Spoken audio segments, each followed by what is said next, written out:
It is the Your Illini Nation pregame show live from Boston. Bret Beherns and Derek Piper here, getting you set for an Elite Eight game. Derek, we have made it, man. Illinois playing for a chance to dance its way into the Final Four.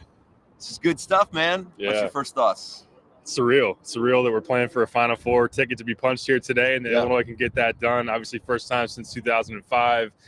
Going to be playing in a hostile environment, I figure, with all the UConn fans that were out and about Thursday night. Imagine that there's even a stronger contingent there, given that Storrs is about 85 miles southwest from here. Yeah, I'm doing some math, not mapping Dangerous. actually Don't in my head. Yeah, so I think a lot of the national narrative right now is, can Illinois just keep it close? Because no one has done that with Dan Hurley's squad over the last two NCAA tournaments. But we know that Terrence Shannon can be the best player on the floor in any given game. He is just on an epic tear. What a thriller it was on Thursday night against Iowa State to get to this point. And just excited to have it tip up. And it's going to be high-level basketball. And we are excited. We're outside TD Garden here behind us. It is finally a nice day here in Boston. It's been raining every day since we've been here. Got in late Tuesday night, Wednesday, Thursday, just raining the whole time. Dreadful spring days because it was also cold. I know back home in Champaign, it is a whole lot warmer. Still windy here, so we're gonna hold on to the hair. Okay, all right, there we go. We got a Kofi jersey. Andy Olson doing some yeoman's work here. Yeah, we're excited. 5:09 Central Time tip on TBS. This one not starting at 9:30, so I'm excited for that.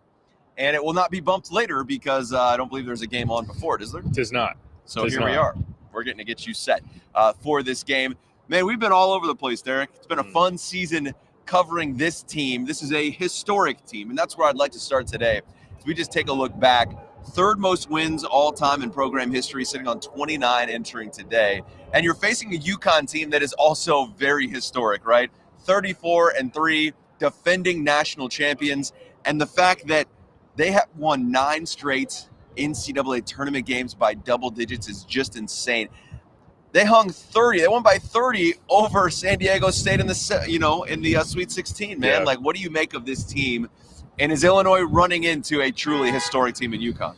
Yeah, I think they are. I mean, they've been a buzzsaw for sure. They lost their Big East opener. You go back to December 20th at Seton Hall, and since then they've won 24 of 25 games. So Creighton was able to get them when they went to Omaha. The Blue Jays made 14 or 15 threes in that game. So if you have a night where it's just going for you offensively, which obviously Illinois is going to hope that's the case with Terrence Shannon, with Coleman Hawkins and company. So I think that's still something that Illinois shouldn't just be totally overwhelmed with the idea that, we're going to show up today and we're going to automatically lose by double figures.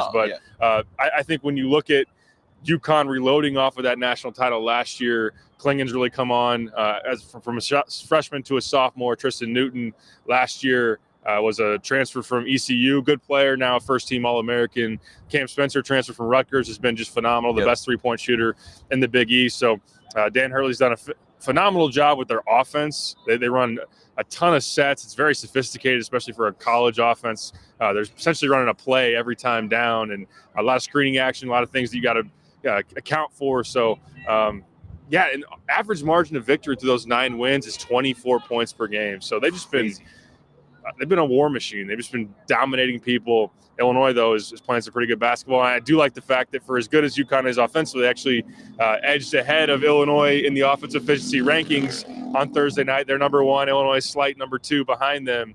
Illinois is coming off maybe their best defensive effort of the season of what they did, especially in the first half against Iowa State. Yes, and you could tell the fans pretty excited here, for this one. They've had plenty of time this afternoon to get warmed up, so to speak, here on the northeastern coast. It's also funny here at the Garden. There's a sign, a sign outside. It just says, what does it say? Storrs North. Storrs North. Like, I would expect this one to be 75-25 UConn fans. Maybe I know more, it's sold maybe out. 80-20.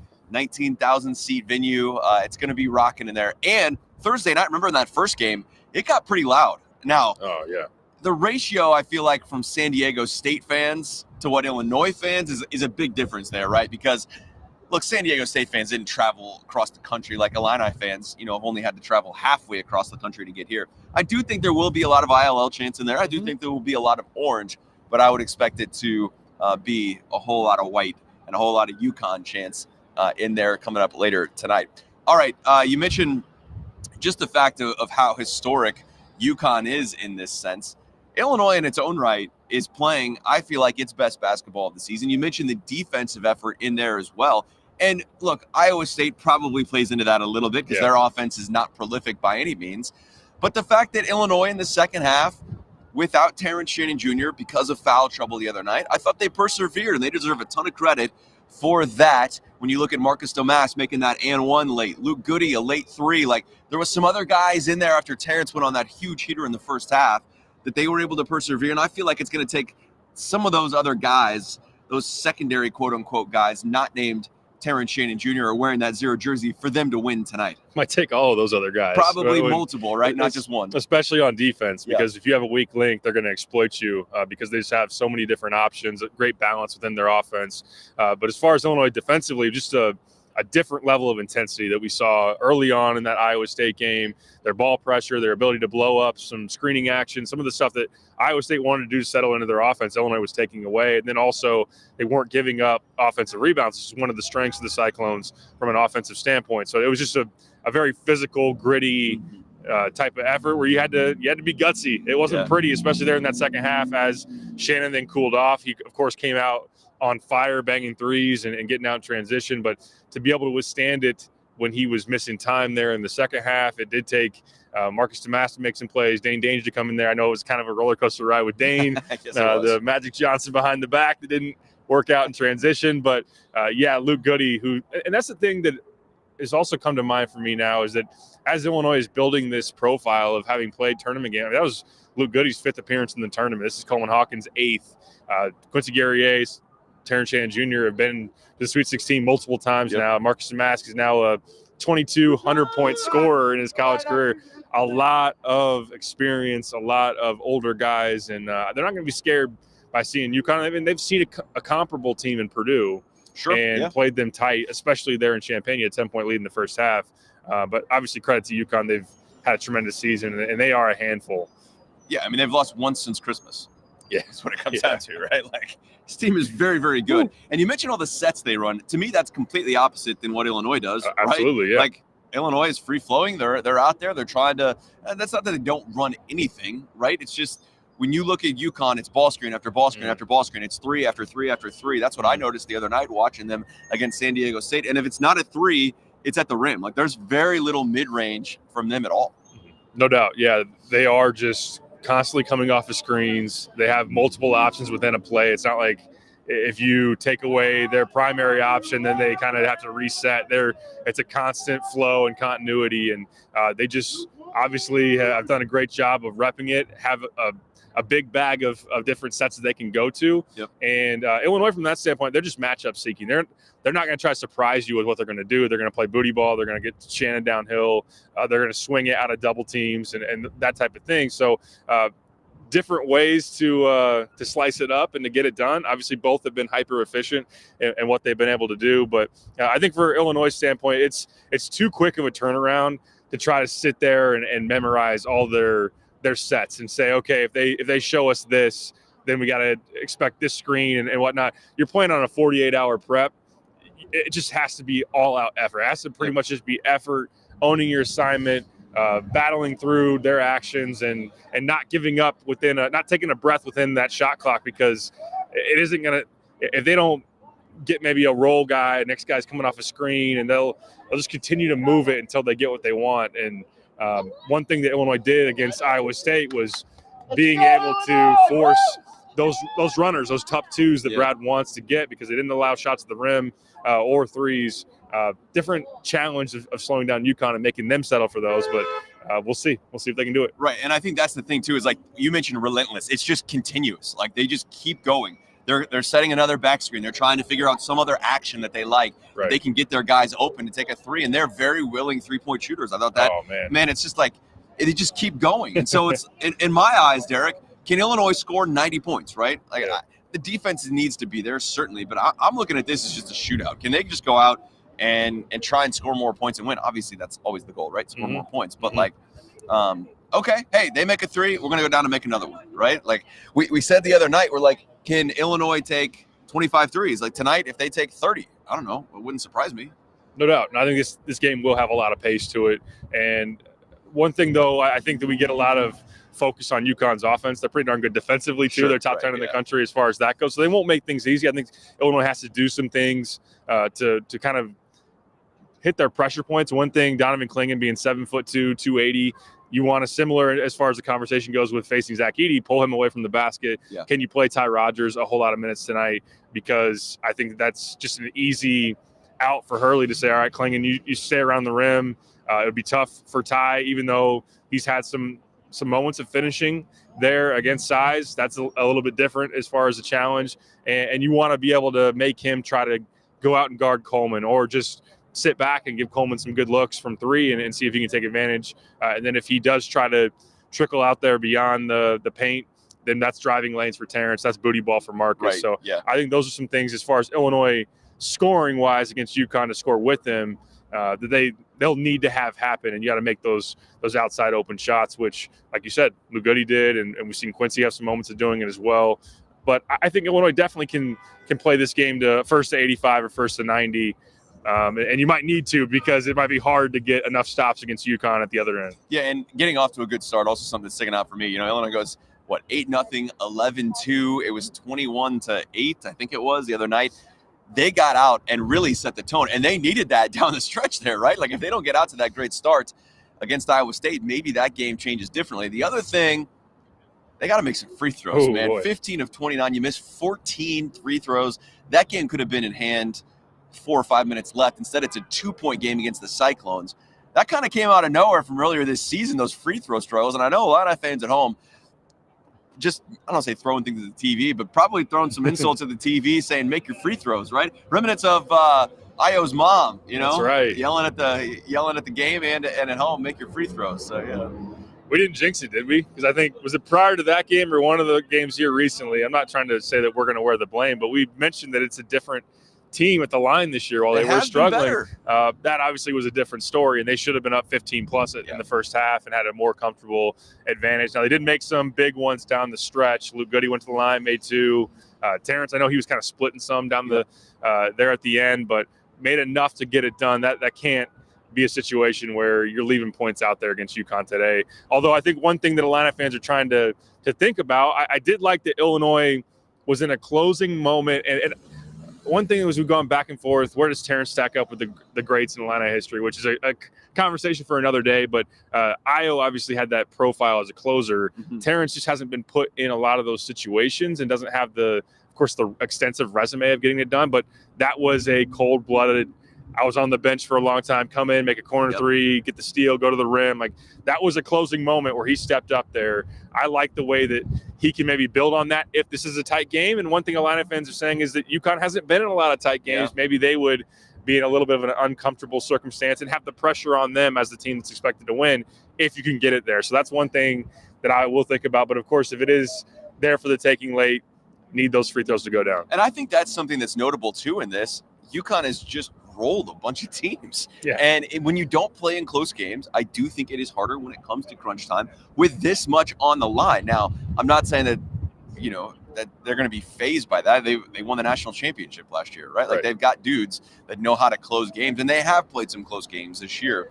But at the same point, like, okay, how do they respond when they're not up 12 with 4 minutes to go, right? Like, if they're only up 2 or 3, or Illinois leading with a couple of minutes to go, like, do you clinch up a little bit, right? Because I think all the pressure is on UConn today, in my eyes. Mm-hmm. I mean, Illinois made it this far. Certainly, they want to punch their ticket next week and get to Glendale in Arizona. But, like, look, they just go out and play, man. Like, playing the defending national champs. They're 8.5-point favorites, right? Like, I think that plays something into it. How do you view that from the Illini side of, hey, no pressure on us? No, I definitely agree with that. I think that they don't have anything necessary to lose. Now, their expectations are higher than what outsiders are going to say, or national perspective to say, hey, it'd be a big accomplishment if Illinois kept this close and was the first team in the last 2 years to play within, single digits. But, they're talking about getting to Phoenix and trying to cut down the nets. But it is UConn with the pressure, with the expectation of getting back to the Final Four and everything. But I think that goes back to the start as far as your point in terms of that, because it will then, I think, set the tone for who does feel the heat. Because if Illinois is trailing and that building is rocking, we've seen it, what it was in Mackey earlier this season. Really, the last 2 times Illinois has gone to Mackey, they've been in huge holes early, and they've dug themselves out of it to their credit, but you just don't want to be in that type of situation. Then Illinois is a team that presses, that might feel tight, may play out of character to try to make up a significant deficit. Now, to their credit, at the Big Ten tournament, they were down double digits all 3 times, and because they're such a just high potent offense, they can get that back without needing a full half to do that. By the other side of it, though, like to your point, is that if Illinois is in ahead and UConn's fan base is dimmed down and quiet, and then it is a situation where they're just having it flipped on them and they're not used to playing from behind, then maybe it is a situation where UConn just plays a little tight. Yeah, potentially. I'm going to be fascinated how that kind of plays out and how this start goes. I would expect Illinois to play well at the beginning again. I don't think they're going to be up 8-0. I don't think it's going to be 11-2. I don't know if they're going to be up double digits, but like get to that under 12 in the first half and then kind of be like, okay, exhale, take a breath. Where do we stand? And then kind of go from there. If I'm looking at it from that Illini side, that's how I would kind of play into that. All right, let's look at some matchup situations. We mentioned Illinois just hawking matchups. That's what they're trying to do. Where do you want to start with? Where guys go in those matchups, who are you expecting to guard who, and how that might play out? Yeah, I mentioned, I think that obviously early you're going to have Ty Rodgers on the court. So that just understanding that Klingen's going to be around the basket, that if you're going to play booty ball, he's going to be there in the paint. Not that Marcus can't hit those turnaround jump shots and those type of things. Although UConn, one thing that we've talked about here in the lead up to this game, UConn has a lot of size, similar to Illinois. Illinois has that as well. So it's not like it's going to be totally imposing, but positionally, Tristan Newton's a 6'5" point guard. Stephon Castle, who's a projected lottery pick right now, is probably going to take that Terrence Shannon assignment. Highly regarded as a defender. I mean, he's 6'6", 215. So Illinois isn't going to have it to where I think against Iowa State, you thought physically, size matchups, they had advantages out there, and this one is going to be a little bit tougher. But back to that point on Castle, I mean, I saw Sam Vecini, the Athletic, has him as the number 5 overall prospect, going 5th in the draft this upcoming summer. So just a good athlete, no more so as a defender and slasher, not a great shooter. So him, whether he can slow down Terrence Shannon, no one's been able to do it in the postseason. He's averaging 31 points per game. Crazy. The postseason for a reason. But I think that's a matchup obviously you look for. That's going to be fun because they're both similar players. Right. And Shannon may be a little bit better shooter, it sounds like. But the fact that they're both slashing and going in high-quality possessions against one another, like that's fun, man. No, it's big time. And I do wonder, at the other end, who's Shannon checking? Is Shannon on Tristan Newton, who's really good in ball screen? He's really that orchestrator for them. I mentioned he's a AP first-team All-American. If you do that, though, you got to chase Cam Spencer with somebody else. Knockdown, dead-eye shooter. Alex Caravan's a really, really good shooter. Those guys, like we talked about, go through and off of a lot of screens. Caravan's a great cutter off the ball to the rim. As they kind of space you out and get you caught and all that motion, he can just kind of back cut and get to the basket. So it is Quincy Guerrier, I think, on Alex Caravan as a guy. Caravan's 6'8", 225. Obviously, Guerrier's got size too. Got to have to defend in space out on the perimeter. And DeMax maybe is taking the challenge of Cam Spencer. And we'll see if he's able to make him – I wouldn't say he's going to make him uncomfortable, but just as far as taking away some of his space, not allowing him to get into rhythm. He's a really confident player who's going to play with a lot of emotion. And it's crazy, a guy going from a role player on Rutgers now to really being a prominent piece for a national title contender here at UConn. Portal's a crazy thing, man. It is.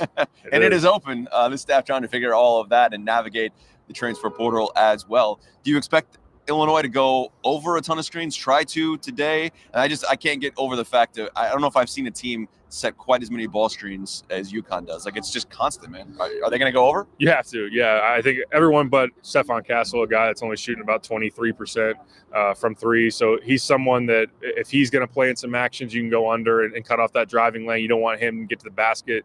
Tristan Newton, it's kind of a darn if you do, darn if you don't, because he can shoot the 3 decently well, but he's also a physical driver, gets to the free throw line at a high rate.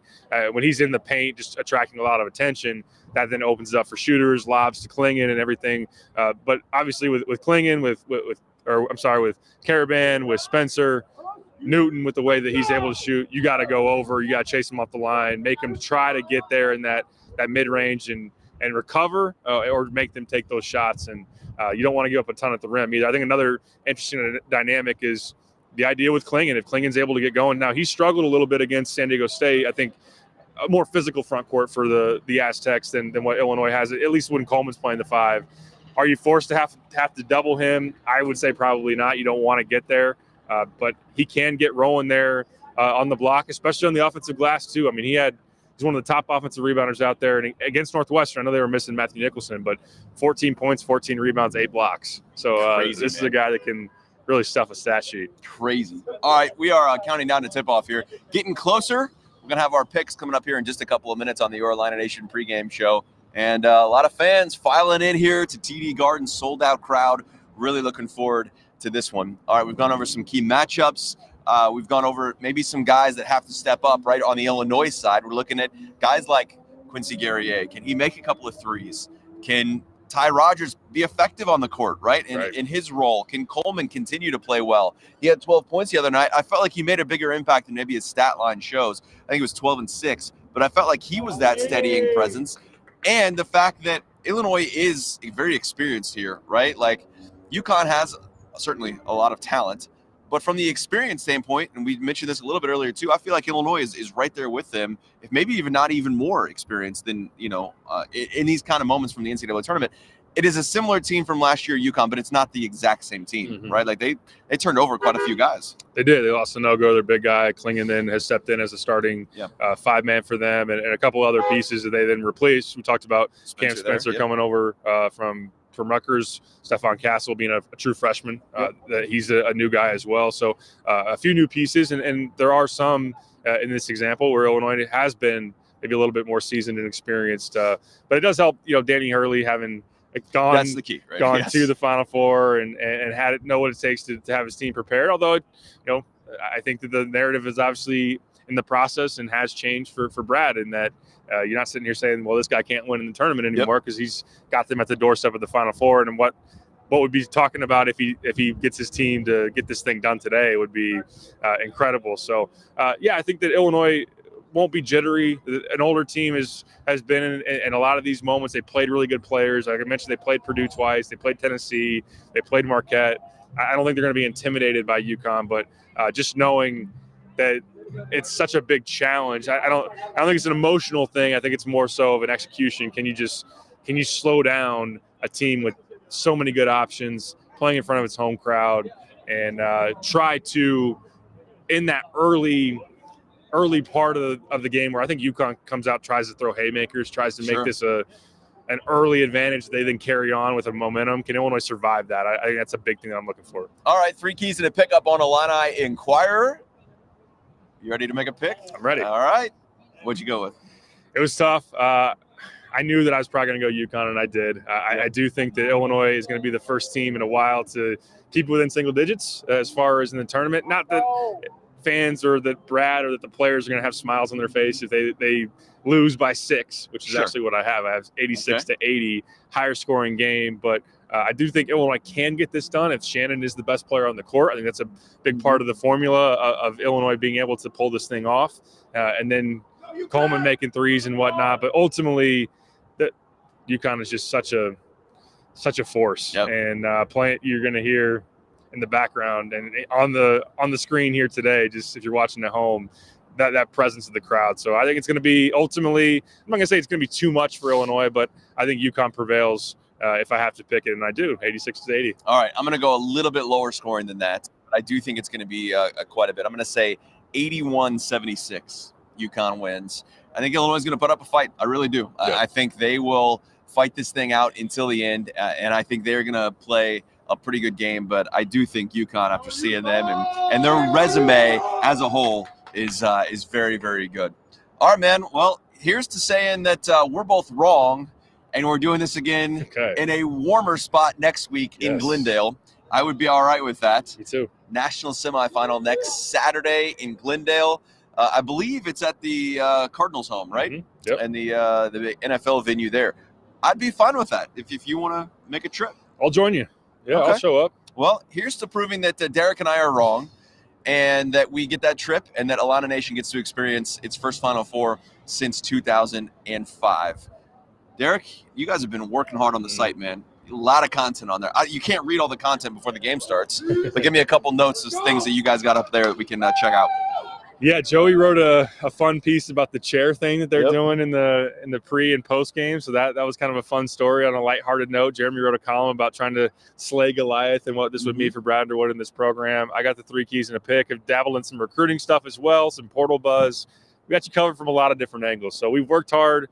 We've played a little bit out here. Hey, it's okay to play hard. Yeah. Work hard, play hard, right? And we've enjoyed ourselves. But Boston's been a great host, and hope we have one more trip to make. All right. We are looking forward to that. Looking forward to this game, 5:09 Central Time on TBS. Enjoy the game, everybody. For Derek and Andy behind the camera, I'm Bret. Thanks so much for watching the Your Illini Nation pregame show. We'll hope to join you again next week in Glendale. Kind of crazy. Final Four on the doorstep for this Illinois team. Enjoy the game, everybody.